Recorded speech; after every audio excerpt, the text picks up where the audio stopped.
Three things which I wished I knew before I arrived here in Shenzhen, China. This is Marco, and I just arrived from Hong Kong yesterday after spending there 11 days.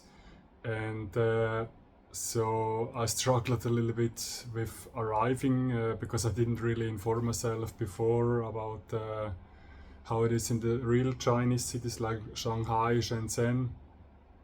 So the first of all is that the people don't really speak English here, so they only speak Chinese, and you usually use only the translation apps. But you have to consider that Google doesn't work here, so you cannot use Google for search, you cannot use Google Translate, you can't use also Instagram, Facebook, then also YouTube doesn't work here, so everything is blocked.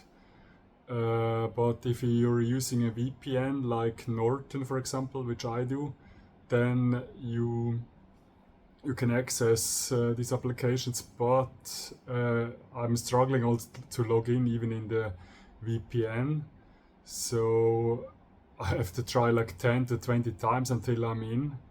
So you cannot really send also WhatsApp messages with your friends in your countries.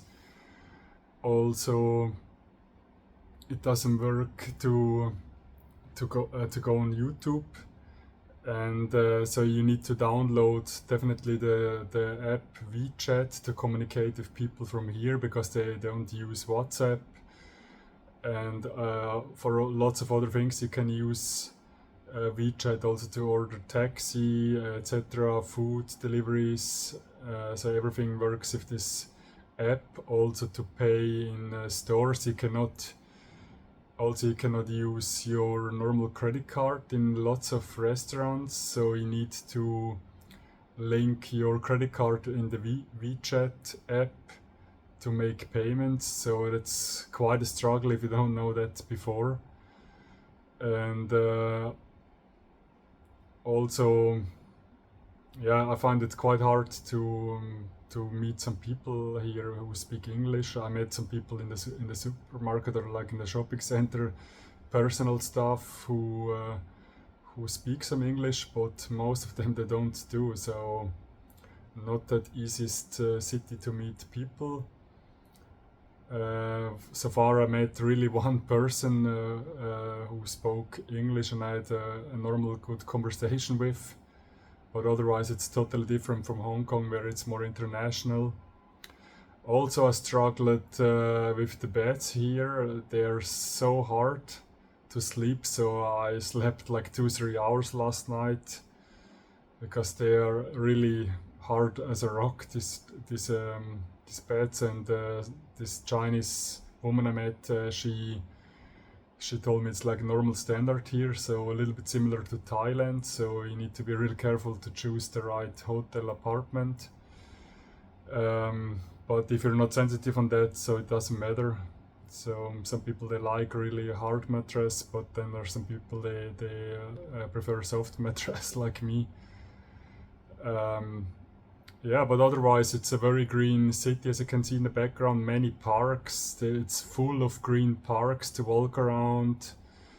Also, you have also lots of cameras, like security cameras in the city, drones who are watching the people to also in terms like of committing crimes, stealing, etc., or attacking somebody. So it's like for security reasons. But I spoke with this local woman, and for them it's like for the people it's actually good. They feel more secure because of that. And in Europe we think maybe it's just to control people, and we don't want that. And but for them it's like they like it to feel more secure, and so they don't see it in a negative way. So it gives them also more freedom actually by that. So very interesting to be in this country and to see what the people here local say. And I found them also, even though they don't speak English, I found them in the way they communicate, like subconsciously or like with, they are really I find them really friendly, and also they try to help, and the service is amazing. Like in the apartment I stay, the reception, they help so quickly, and they fulfill every wish you have. Like they give me now a new apartment with a little bit more soft mattress, and they give me some layers of bed sheets to have more comfortable sleep. So I'll see how next night goes. Yeah, it's definitely an interesting city, and also with this future technologies, they have many robots. They're dancing around here or in the supermarkets, shopping malls, and you can. They are acting sometimes even as salespeople or promoters. It's a really crazy city what's going on here. So the future is already here, and yeah, it's really worth to see the city and have a look on those people and new technologies and the city itself. Yeah, have a good day. Probably will make another video about the city, and have a good. Take care. Bye bye.